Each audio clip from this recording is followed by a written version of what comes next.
Number 3 بین الاقوامی international زبان انگریزی ہے، آپ اسی ترتیب سے چل لیں۔ نمبر 1 مسلمان ہیں، نمبر 2 پاکستانی ہے، نمبر 3 انگریزی زبان ہماری ضرورت ہے۔ تو جب بچہ بولنے کے قابل ہو، پہلے الف با تا سا پڑھائیں، پھر الف بے تے سے پڑھائیں، پھر A B C D E F G پڑھائیں۔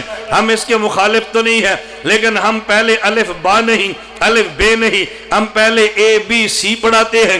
اب ظاہر آپ نے شروع انگریزی زبان سے کیا ہے، اس میں عادات انگریزی زبان کی آئیں گی۔ اگر پہلے عربی زبان پڑھا لیتے، اپنے ملک کی زبان سکھا لیتے، پھر بچے انگلش سکھا لیتے، ہم نے انگلش سے منع تو نہیں کیا، لیکن میرے پیغمبر کی تعلیمات یہ ہیں، ہم اس معاملے میں تعلیمات پیغمبر کو یکسر رد کر دیتے ہیں۔ میری بات پہ ناراض نہ ہونا، ہم نے بچے کا نام بھی شریعت کے مطابق نہیں رکھا، بچے کی تربیت بھی شریعت کے مطابق نہیں رکھی، بچے کو دنیا بھی دی ہے، شریعت کے مطابق نہیں دی۔ جب یہ بچہ بڑا ہوا، اب اس کی شادی کا دور آتا ہے، اب باپ بھی روتا ہے، ماں بھی روتی ہے۔ ہم نے بیٹا بھیجا تھا انگلینڈ پڑھنے کے لیے، وہ کہتے ہیں میں نے شادی بھی وہاں کرنی ہے، مولانا صاحب کوئی تعویذ دے دو، یہ بغیر بیوی کے اکیلا آ جائے۔ میں نے کہا ادھر سے وہ تعویذ لے گا اپنے پیر سے، میں نے بیوی کے ساتھ جانا ہے۔ آپ نے تعویذ لیا، یہ بیوی کے بغیر ہے، اس نے پیر سے تعویذ لیا، میں بیوی کے ساتھ جاؤں۔ اب بتاؤ ہمارے تعویذوں نے آپس میں لڑنا نہیں ہے؟ ہمارے لوگ کہتے نہیں ہم کچھ نہ کریں، اب تعویذ سے لڑے۔ حکیم الامت مجدد الملت مولانا اشرف علی تھانوی نور اللہ مرقدہ حضرت کے پہلوان ایک مرید تھے، حضرت کی خدمت میں آئے اور حضرت سے عرض کرنے لگے حضرت کل میری کشتی ہے، آپ مجھے تعویذ عنایت فرمائے۔ حکیم الامت تھانوی فرمانے لگے جو تیرا مخالف پہلوان ہے کوئی پیر اس کا بھی ہوگا؟ کہا جی ہو سکتا ہے۔ فرمایا وہ اپنے پیر سے تعویذ لے گا، میں نے کشتی کرنی ہے، تو نے تعویذ مجھ سے لیا، میں نے کشتی کرنی ہے۔ اب مجھے بتا پیروں کے تعویذ نے کشتی کرنی ہے یا پیروں کے مرید پہلوانوں نے کشتی کرنی ہے؟ کہا جی کشتی تو ہم نے کرنی ہے۔ فرمایا پھر تعویذ کی ضرورت کیا ہے؟ پھر ایکسرسائز کرو، بادام کھاؤ، خوراک کھاؤ اور کھاڑے میں اتر کے لڑو۔ یہ میں وہ باتیں کہتا ہوں جو حقائق ہے۔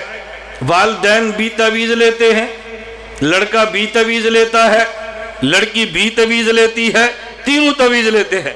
اور ہر آدمی، مجھے آج کی بات ہے، ایک خاتون نے مجھے فون کیا کہ مولانا صاحب ہم فلاں پیر سے تعویذ لے رہے ہیں، 3 بہنیں ہیں، نکاح کے لیے تعویذ لے رہے ہیں۔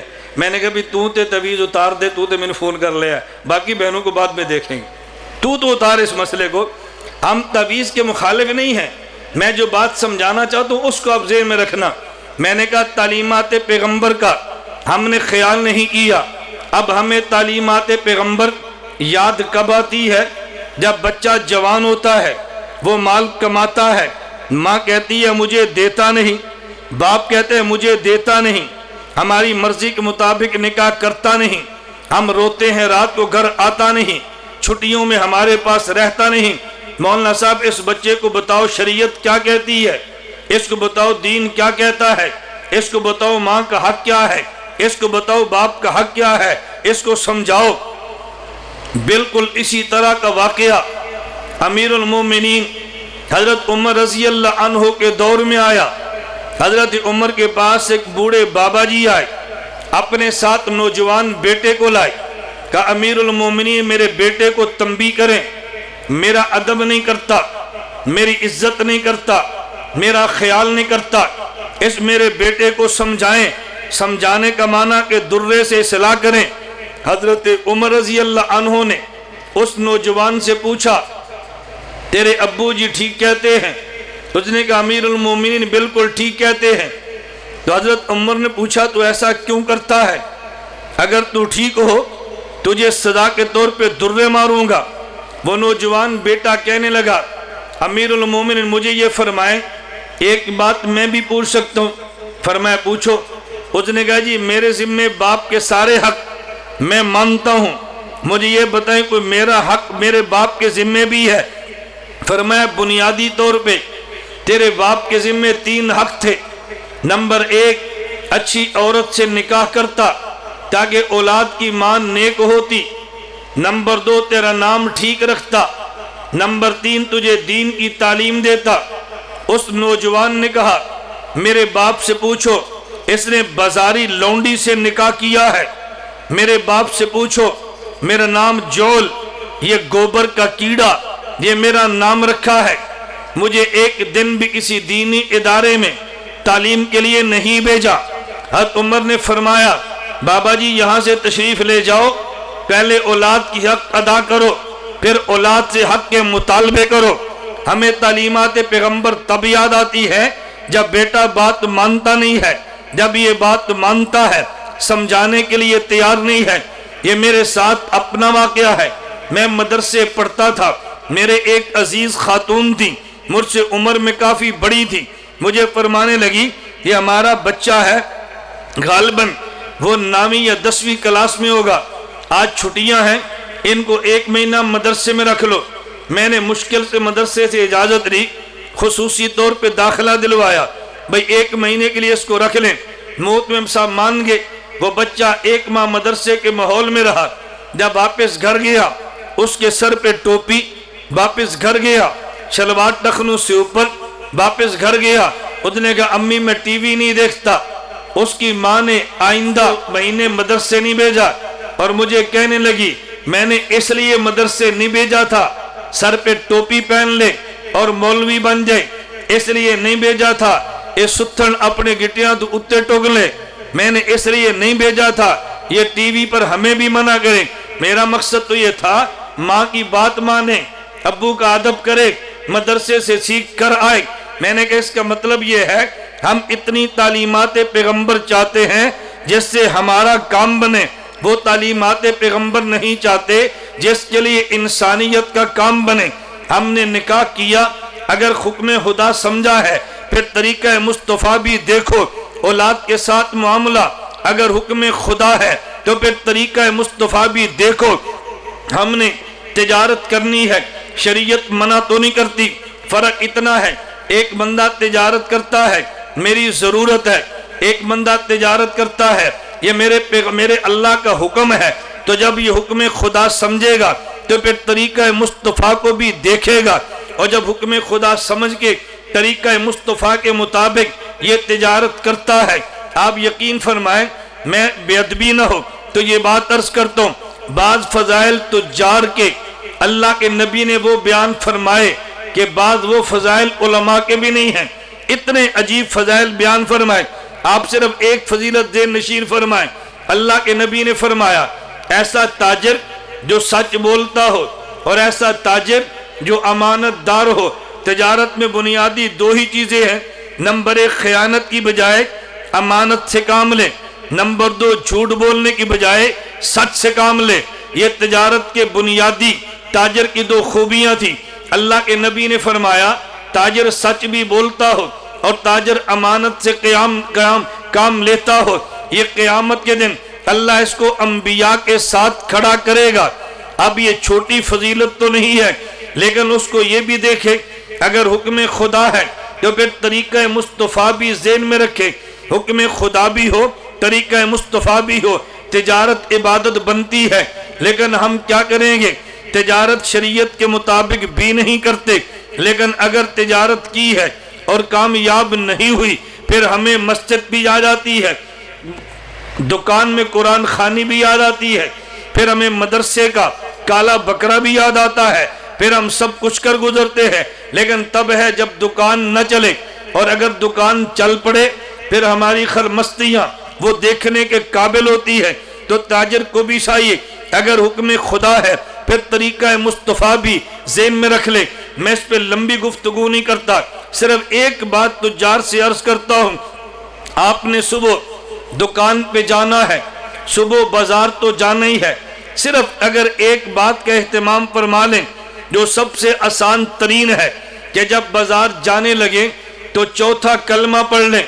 ہر بندے کو یاد ہے لا الہ الا اللہ وحدہ لا شریک لہ لہ الملک و لہ الحمد یحیی و یمیت، یہ 4تھا کلمہ مکمل پڑھ لیں۔ اس پہ ملے گا کیا؟ رسول اللہ صلی اللہ علیہ وسلم نے فرمایا اگر آدمی بازار میں داخل ہو، اذا دخل السوق فقال، بازار میں داخل ہو اور یہ چوتھا کلمہ پڑھ لیتا ہے، اللہ اس کو عطا کیا فرماتے ہیں؟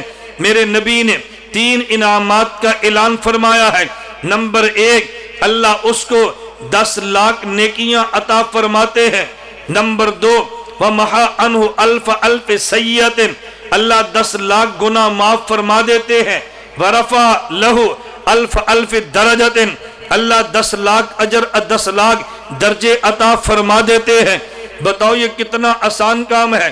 آدمی دکان پہ جائے اور چوتھا کلمہ پڑھ لے، 10 نیکیاں بھی ملی ہیں۔ دکان پہ جاتے ہی 10 گناہ بھی معاف ہوئے ہیں۔ دکان پہ جاتے ہی 10 لاکھ خدا نے درجے عطا فرمائے ہیں۔ لیکن شرط یہ ہے آدمی حکم خدا سمجھے اور طریقہ مصطفیٰ سمجھے۔ ہم پوری زندگی گزاریں، میں شارٹ کٹ بات کرتا ہوں، ہم پیدائش سے لے کے موت تک اپنی جتنی زندگی ہے ہم مسلمان ہونے کی حیثیت سے تعلیمات پیغمبر کا خیال کر لیں۔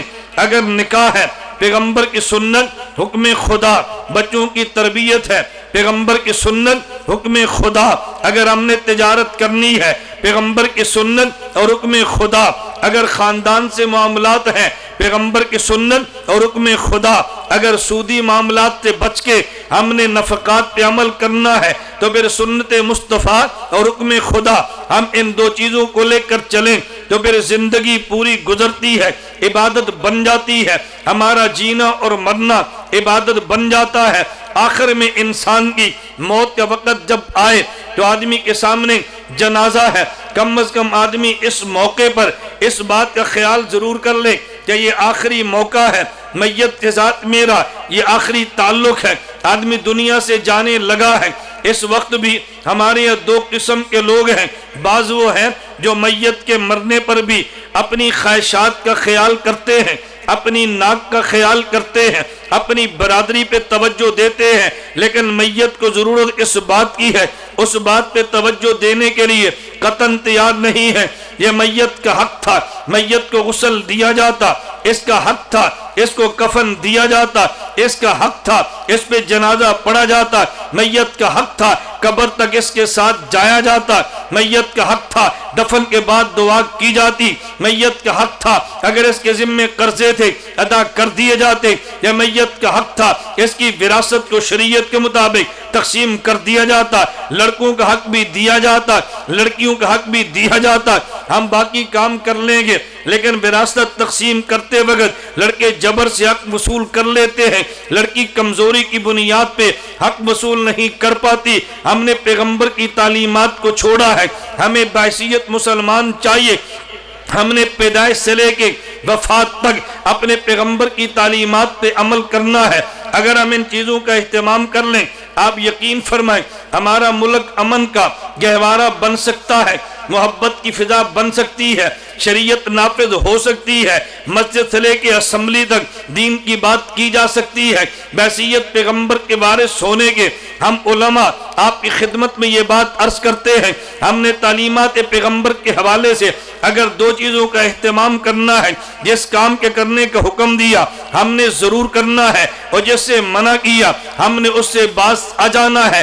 اس پہ یہ نہ دیکھیں میرا نقصان کتنا ہے، یہ نہ دیکھیں میرا نفع کتنا ہے، پیغمبر کی تعلیمات پہ چلتے رہیں۔ میرے پیغمبر نے جو تعلیمات دی ہے میں نے اس کے کچھ اشارے ذکر کیے ہیں، میں نے ہلکی ہلکی سی گفتگو کی ہے صرف بات کو سمیٹنے کے لیے۔ میں آخر میں صرف 2-3 باتیں، یہ تو عملی زندگی کے حوالے سے کی ہے، آخر میں 2-3 باتیں میں نظریاتی حوالے سے کرنا چاہتا ہوں، کیونکہ شریعت میں 2 چیزیں بنیاد ہیں۔ نمبر 1 انسان کے عقائد بھی ہے، نمبر 2 انسان کے اعمال بھی ہے۔ ہم اعمال میں بھی تعلیمات پیغمبر کا خیال کریں، ہم نظریات میں بھی تعلیمات پیغمبر کا خیال کریں۔ تعلیمات پیغمبر میں پہلی چیز حضرت آدم سے لے کے حضور اکرم صلی اللہ علیہ وسلم تک ہم سارے انبیاء کو بلا تفریق مانتے ہیں، سارے نبیوں پہ ایمان لاتے ہیں، کسی ایک نبی کو مان کے دوسرے کا انکار نہیں کرتے، ہم سارے نبیوں کو مانتے ہیں، تمام انبیاء کی عزت کرتے ہیں، تمام انبیاء کا احترام کرتے ہیں، اور پیغمبروں میں سے کسی ایک کی بھی توہین کو ناقابل معافی جرم سمجھتے ہیں، کسی ایک پیغمبر کی توہین کو بھی ہم کفر و ارتداد سمجھتے ہیں۔ ہم سارے انبیاء پہ ایمان لاتے ہیں، خدا نے جتنی کتابیں نازل فرمائی ہم ساری کتابوں کو مانتے ہیں، لیکن